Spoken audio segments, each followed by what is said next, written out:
केन्द्रापड़ार गुलनगर रामनगर पाटणार इष्टदेवी माँ बंधमंगला जन्मवार्षिक उत्सव अनुष्ठित होइछि। माँ बंधमंगला मंदिर परिचालना कमिटीर सदस्य सदस्य और ग्रामवासी सहयोग में यह जन्मवार्षिक उत्सव 4 दिन व्यापी बेस आनंद उल्लास सहकारे संपूर्ण होइछि। आज आम माँ को जन्मदिन 3 दिन हम तो यज्ञ चली 3 दिन हम खाइबा पीवा चली माँ भक्त जितक सबू आसुँच बहुत खुशी लगुच आम बहुत खुशी रे पालुचु माँ को जन्मदिन। 30 वर्षर अनुष्ठान हो गला मु मो जन्मरु तो देखी आसुची आगुरु होउची। हाँ बहुत अच्छी माँ को अनुभूति मु कौन कहबी कहले मो देह थरी उठुची। बहुत जे कथा कही पारुना से कथा माँ बोली डाकी ये बहुत माँ को करुणा मु कौन कहबी कही हेनी मत कहले मो देह कौन हो जाउची।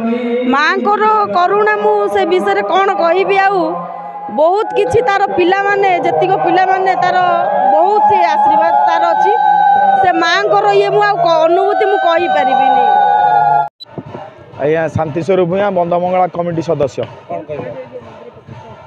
आज हूँ माँ प्रथम वार्षिक उत्सव आउ ठीक आज दिन में माँ प्रतिष्ठा दिवस होता। आज से प्रतिष्ठा दिवस वर्ष तृतीय वर्ष में माँ आज वार्षिक उत्सव पालन करा महासमारोह रामनगर पाटनावासी और पाखपाख समस्त ग्रामवासी मैंने सहयोग कर सौहार्दपूर्ण वातावरण में बहुत सहयोग ये शांति श्रृंखला सहित पूजा कार्य आज शेष दिन संपादन हो आरंभ पर दिन होता अंकुरा दिवस आउ काली आपणकर यज्ञ कार्य होता और आज यज्ञ कार्य पूर्णाहुति कार्यक्रम रही शेष पर्यायर वर्तमान माँ घंट भोगराग चलती यज्ञ कार्य शेष होगा समस्त साहाय्य सहयोग शेष होगा जाऊँ।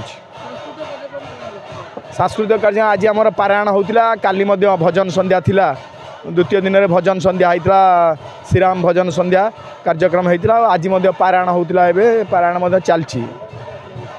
बटकृष्ण महारा कमिटर सभापति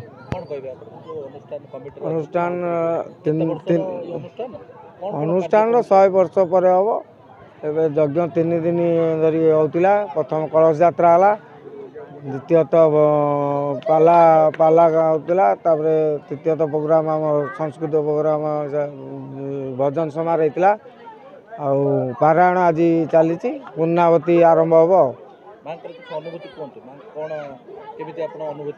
माँ मंगला अनुभूति अच्छी बहुत किसी विश्वास बहुत मोर बहुत वर्षर विश्वास लोकों प्रति मनस्कामना पूरी अच्छी मनस्कामना बहुत किसी है बहुत वर्षर ठाकुर ये आजिकल भी नुहे।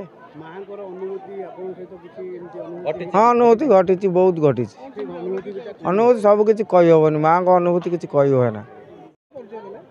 मु तुषार घोष ए अंचल अधिवासी कौन कहबा आज जो मां पूर्ण उत्सव जाउची अनुभूति कौन भक्त माने बहुत समागम अछि आपन कौन कहबे। निश्चित भाव सब मां दया भक्त माने समागम हवा अनुष्ठान भलरे हवा एवं ये नूतन मंदिर प्रतिष्ठार जो वार्षिक उत्सव होची ये जो नुआ मंदिर टी हेची तार प्रथम वर्षर वार्षिक उत्सव होची यज्ञ होची तो निश्चित भाव में समस्ते भावमय परिवेश अच्छा एकाठी होती। भजन संध्या कार्यक्रम काली होता आज सुंदराकांड पारायण बर्तमान समाप्त होती एवं बर्तमान पूर्णाहुति कार्यक्रम अच्छी।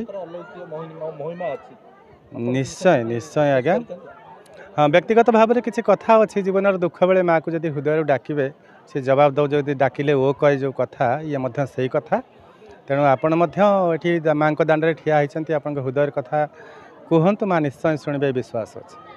केन्द्रापड़ारू जिला प्रतिनिधि अनिरुद्ध दास रिपोर्ट पवित्र न्यूज ओडिशा।